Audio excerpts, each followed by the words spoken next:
और राम ने जवाब दो भैया लक्ष्मण कि माँ कौशल्या अमर मन भाखा जिन 9 मास गर्भ में राखा।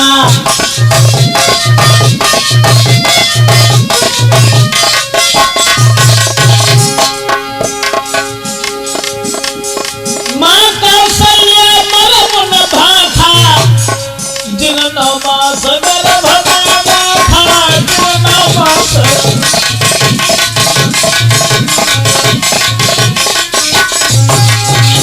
राम ने कहा भैया लक्ष्मण हमारे मर्म को कौशल्या मैया ने न जानो जिन्होंने 9 महीने गर्भ में रखा। छोड़ो दशरथ पिता मरम जो पोते प्रपति मोई बन कौन पठाते प्रपति मोई बन।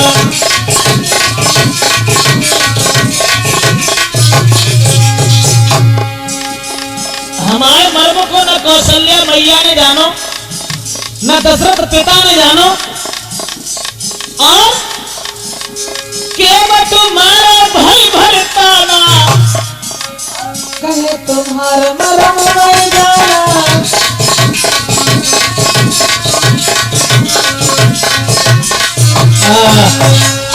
राम ने लक्ष्मण से इशारा किया लक्ष्मण भैया हमारे मर्म को आप लोग काउन ना जानो न कौशल्या मैया ने न दशरथ पिता ने अरे जनक ने भी नहीं जाना।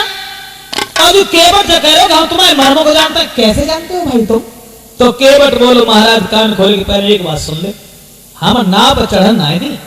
क्यों बात ये है ना कि पहले तुम्हारे पाए धोए हैं और बाद में फेरी कंधा बैठे है और ताके बाद नाव ले गए हैं। जो तुम जाने करो बहाना तो मांगी ना बन के बटुआना। यानी पहले हम तुम्हारे पैर धोएंगे और उसके बाद तुम्हें हम नाव पर चढ़ने देंगे। एक बात समझ में नहीं आई क्या कि तुम हमारे पैर क्यों धोगे। तो केवट बोला कि सुनता हूं मैं ये जादू है राजा जी के पद पंकज में।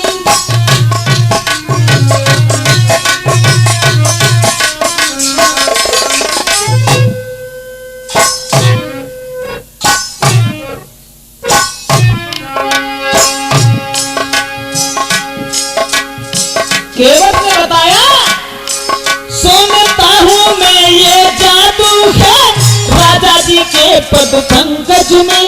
पत्थर में जान डालने की शक्ति है महान इन चरणों में।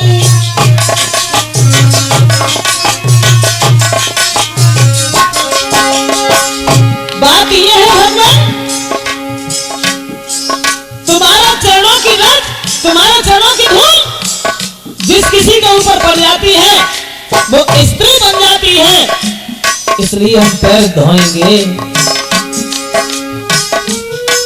बन गई शिला सुंदर नारी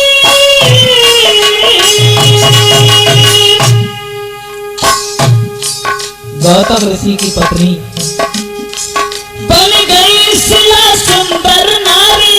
चरणों की धूल के लगते ही जड़ में चेतना आती है उस जीवन मूर्ख लगते ही।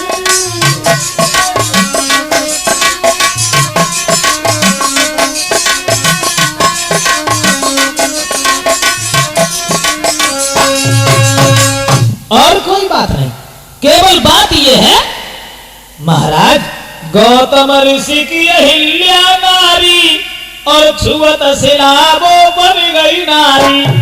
और जाहे काठ की नाव हमारी और जो नाव से बन गई नारी तो आफत में जाने हमारी।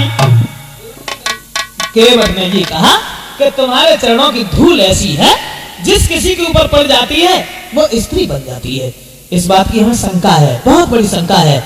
इसलिए हम पैर धोएंगे जरूर बगैर पैर धोए आपको चढ़ने नहीं देंगे। इतनी बात कह के अब केवट जो तो उसको खोई हो डाला और केवट मन में सोचने लगो। अब राम से तो बात करे वो बंद कर दे। और केवट ने मन में सोची कि परमात्मा काजे बेई राम है, बेई विष्णु के अवतारी हैं, जो बल के द्वार पे गए हते तो इन्हें 3 कदम में 3 लोगों ना पिला सोचन लगो केवल मन ही मन। अरे क्या ये वही विष्णु अवतार,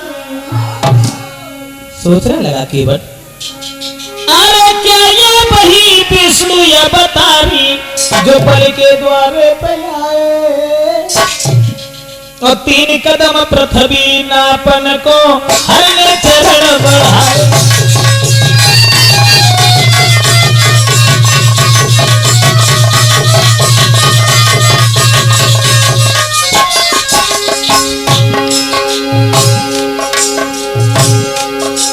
क्या ये वही भगवान है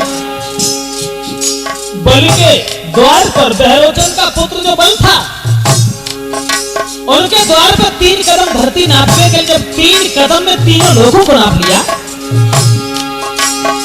अरे 3 लोग हर ने नापे, सोचने लगा कि 3 कदम हर ने नापे, आज नंगे नए गंगा,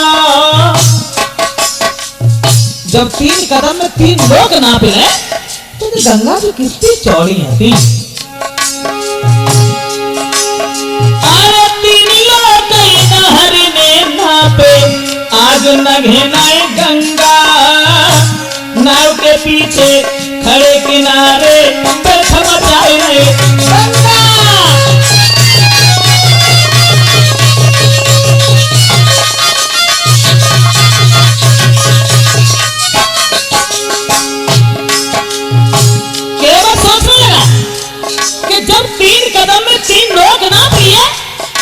गंगा भी कितनी चौड़ी होती, एक कदम जाओ धरते, दूसरों बार धरते, गंगा जी के पार हो जाते, चले जाते। लेकिन फिर दिमाग में एक बात और आई, होते अकेले तो कर जाते, अरे होते अकेले तो कर जाते, संग में सीता नारी। केवल सोचने लगा,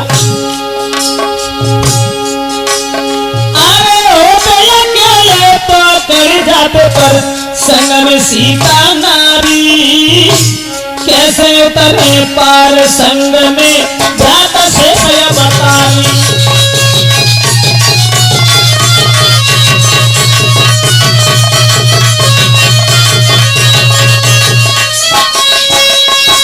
केवल विचार करने लगा, अगर ये बेई विष्णु के अवतारी हैं तो जब 3 कदम में 3 लोग नाप ले तो गंगा जी कितनी चौड़ी होती।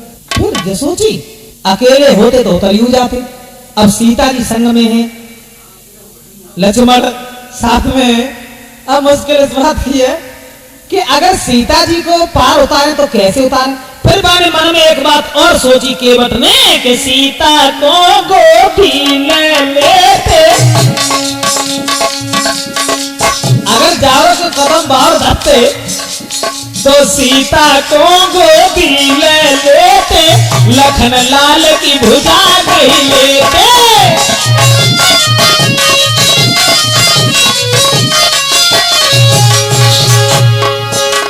श्री गंगा को पार कर जाते, काय को हमसे नाग मंगाते, काय को हमसे।